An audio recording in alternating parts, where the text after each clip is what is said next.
Okay.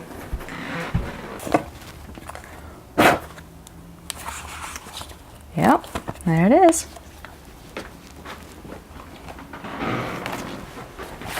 Wow.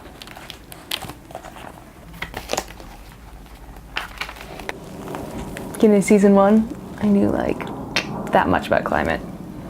And now it's like all I do. I remember thinking when I wrote this down that seemed so far away. That was my first COP, my second COP. COP23 was my third COP in Bonn. See, Bonn. So what's the biggest thing that's changed since Paris? So biggest thing is one of the countries on this list has announced they're pulling out of the Paris Agreement. So it's a different world for climate action now. Is that why you're bringing the book back? That's why the book is coming back. It's time. It's time for the book. We got a lot of empty pages in here. And I think we got another season to do. Climate change, we have a limited amount of time to resolve it, and it concerns everyone. And now that we have an administration here in the US who is actively fighting against any kind of climate action and exiting the Paris Agreement, what strategies do we need to keep climate action moving forward? Climate change is not about the future. It is actually happening here and now. What we're looking for is strategies and actions. So that we're not just having a moment, but we're having a movement. It's interesting. I was looking back at old episodes. And we filmed this episode right on the day that the Paris Agreement came into effect, before the election. The Paris Agreement is coming into effect today. Are you serious? And we have an election coming up here in this country in a few days. Okay, no problem. Hearing of the Paris Agreement, everybody was ecstatic and pretty happy and very hopeful about what's going to happen in the future. Let's back up a little bit and tell me your name. That's a really good start. Hi, my name is Shade Dean, and I sit on the Regional Steering Committee of the Caribbean Youth Environment Network. The approach of the US obviously will have an impact in terms of when we do have these agreements like the Paris Agreement, requiring commitments for more long-term process. At the Environmental Protection Agency under the current administration, which I was only there for a short time, I saw things that I never saw before. An administration who seemed like it was very focused on deconstructing the basic protections that our country needs to be able to move forward. And I just couldn't be a part of it. So David and I know each other because we were in a terrible play together. We were, yeah, like over 10 years ago now. Climate is such an urgent, like our window of time is so short. Yeah. We're getting very close to certain thresholds, certain tipping points. Here in California, the script for what the future looks like became pretty clear this year with devastating wildfires on both ends of the state, and then a huge impact of storms right in the Central Coast.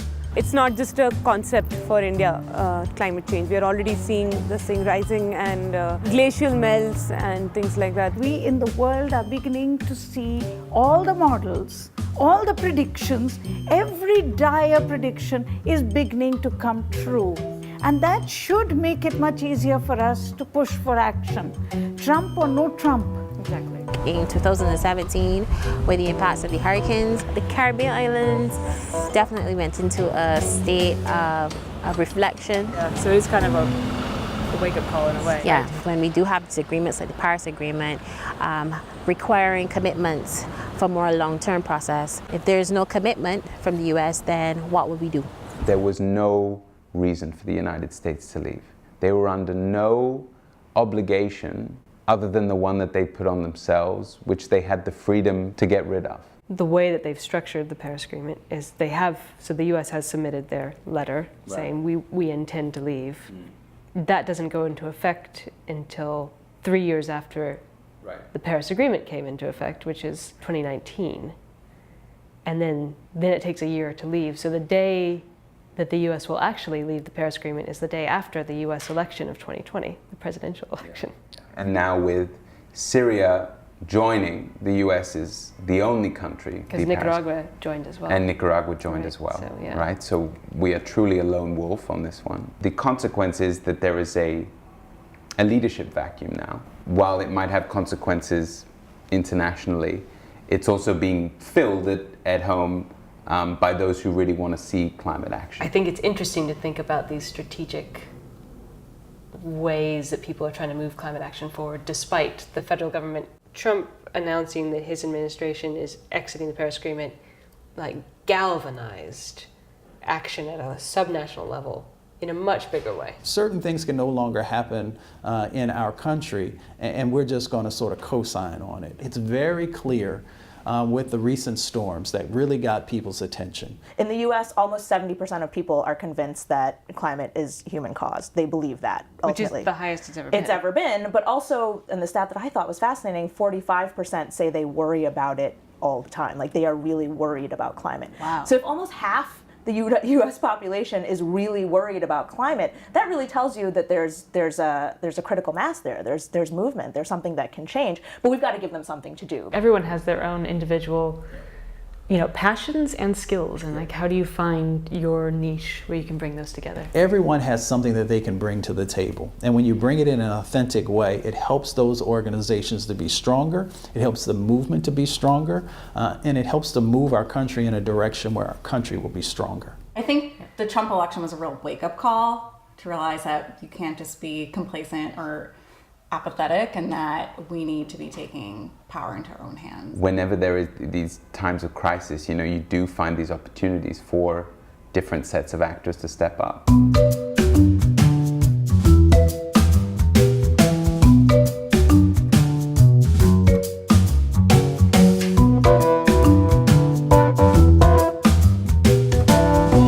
First time, and I've been doing this work for over a couple of decades now, I'm seeing silos broken down and people working together who hadn't traditionally worked together.